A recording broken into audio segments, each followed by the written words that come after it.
Assalamualaikum warahmatullahi wabarakatuh. Selamat pagi semuanya. Bagaimana kabarnya kalian hari ini? Semoga kalian dalam keadaan sehat.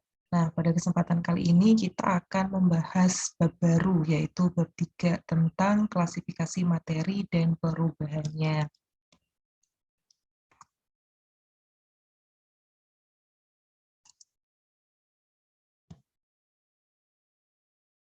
Nah,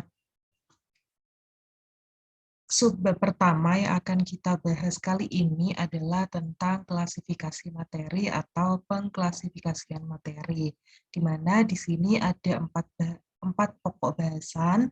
Yang pertama kita akan membahas tentang what is the meaning of materi atau apa sih itu materi.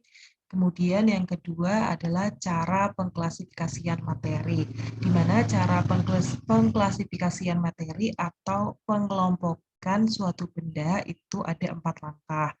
Nah, yang ketiga itu tentang materi berdasarkan wujudnya, di mana terbagi menjadi 3, yaitu ada zat padat, zat cair, dan zat gas.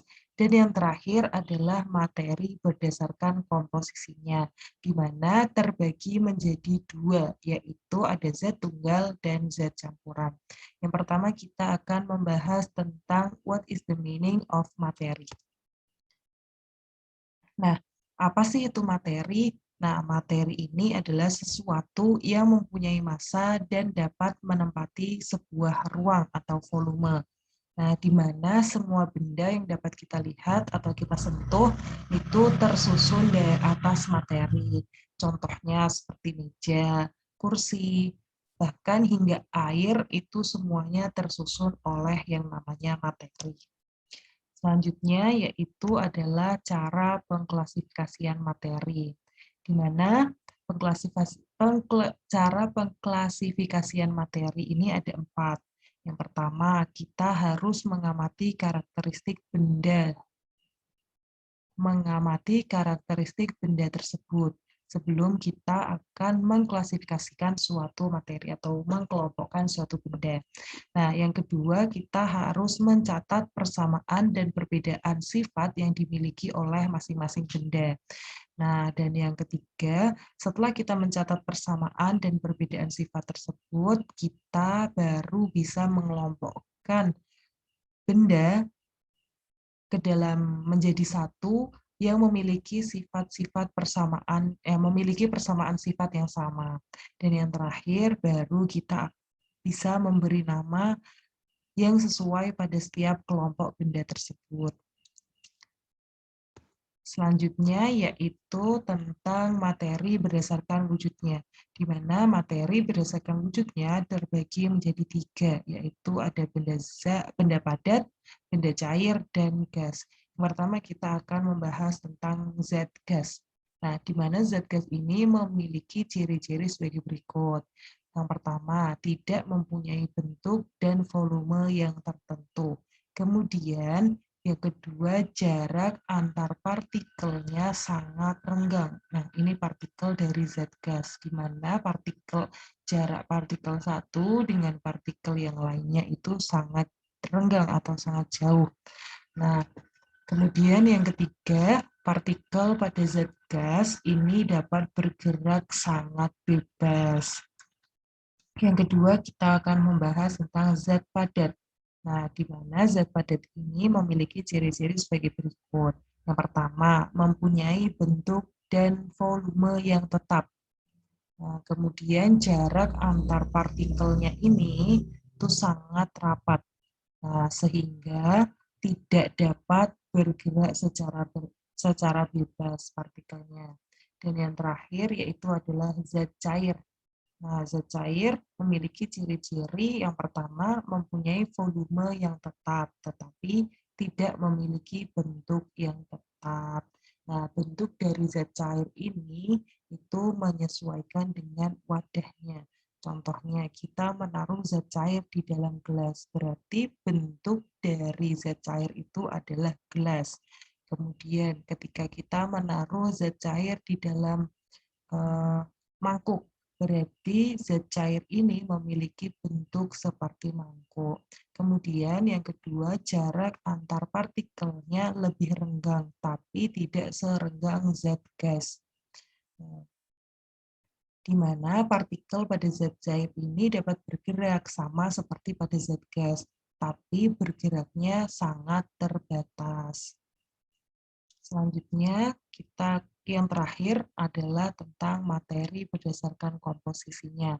Nah, berdasarkan komposisinya, materi ini dibagi menjadi dua, yaitu ada zat tunggal dan campuran, di mana zat tunggal ini terbagi lagi menjadi dua, yaitu ada unsur dan senyawa.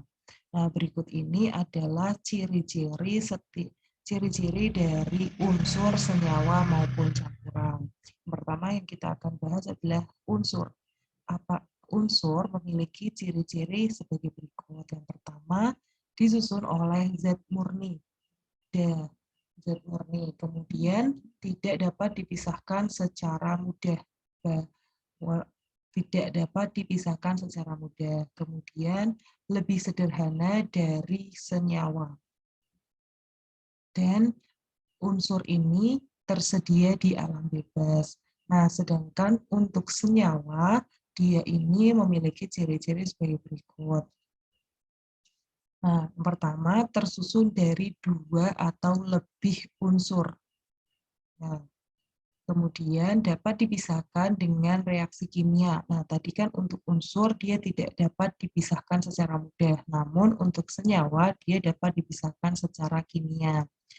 Nah, yang ketiga yaitu sifatnya berbeda dengan unsur penyusunnya.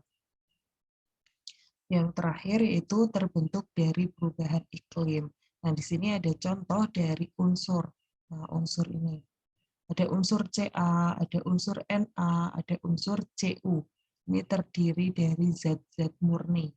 Nah, sedangkan senyawa, dia tersusun dari 2 atau lebih unsur. Contohnya ini, unsur O, oksigen, dan unsur H, hidrogen, di mana akan membentuk yang namanya senyawa H2O atau air.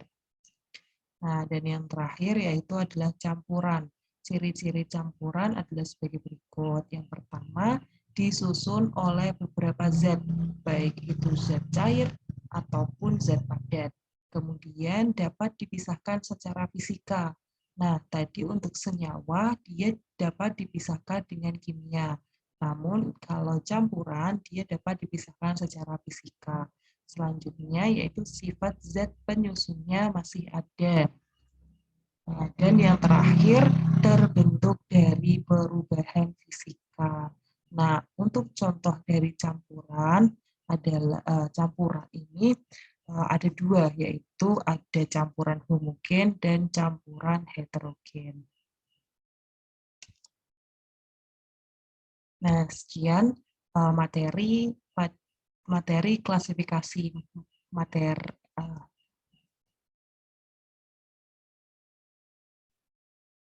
Nah, sekian materi yang dapat Ibu sampaikan. Kurang lebihnya Ibu mohon maaf. Wabillahi taufiq wal hidayah. Wassalamualaikum warahmatullahi wabarakatuh.